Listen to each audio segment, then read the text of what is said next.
Hello, my name is Bryan Nerren, coming to you again with another chronicle from the stories of the work that the Asian Children's Education Fellowship does with the Nepali-speaking people of Nepal, Northeast India, and Bhutan. I want to tell you a story about a young man I met from Bhutan.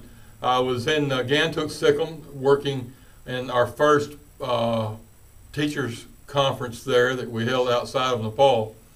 And the very first night that we got there late. We'd driven all day through some really nasty weather, and we were late. We were so late, in fact, we missed the first service of the conference. And there was a young man there that caught my attention that was serving and washing and cleaning and working around. And I just noticed how industrious he was and how busy he was about the things that he was doing. And the next day, that morning, I noticed him again. And I asked my friend from Gantuk, I said, who is that guy there? What is it about him? There's something different about him. He said, oh, that's a friend of mine that I met from the nation of Bhutan. And he has snuck across the border over here into Northeast India to be a part of this teachers conference. And I told him that if he would wait tables and work and help clean up, that I would cover his expenses and I would get the money to be able to pay his transportation back to his home. And he lived in the capital of Thimphu, Bhutan. And the young man really impressed me. And so I stopped him in the hallway and began to talk with him. And he spoke some English, fairly good English, and we were able to communicate and talk. And I can ask him a lot of questions about Bhutan because it's a very mysterious place. It's illegal to be a Christian there. It's a Buddhist nation. And people who are involved in Christianity there are often persecuted. Many are put to death because it's illegal to operate and live as a Christian.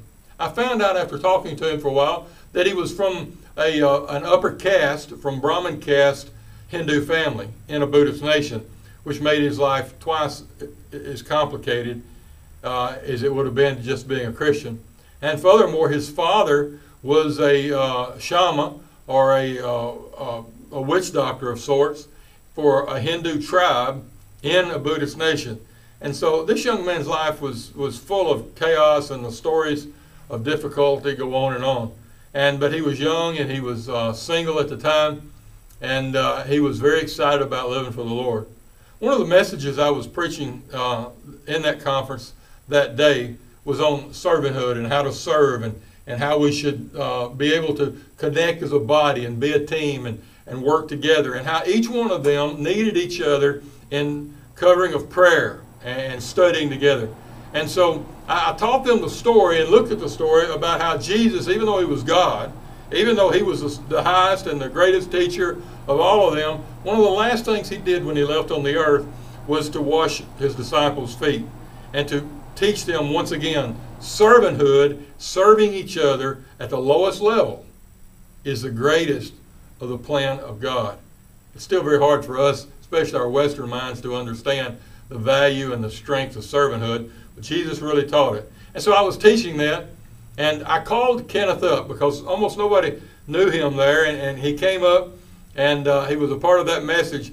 And I took a t-shirt that I had in my backpack, and I took the drinking water that I had in a bottle there, and I brought Kenneth up, and I took his sandals off, and I washed his feet as I taught that. And it was a very spiritually impacting day for me. It has created a lifelong friendship with him. He reports back and forth, and today he is doing a great work in the nation of Bhutan. And even though he has to live undercover and they have to worship undercover, he said that when they go to have service, sometimes a service is only 10 or 15 people because large groups meeting together would be likely to be caught. But even with a group of 15, it could take up to an hour for them to meet in the basement of a building or somewhere because people have to go and wait and go and come and try to get in there in such a way that it's not noticed. And then they have to worship quietly, and they can't make a lot of noise. And that was how it was when he came to Gantuk and I met him. Today in Bhutan, it's changed a lot. There is lots of openness for Christians to be able to worship, and the government doesn't harass them anymore, even though it's still illegal, and they're not allowed to really go out and live openly as Christians. The persecution has declined.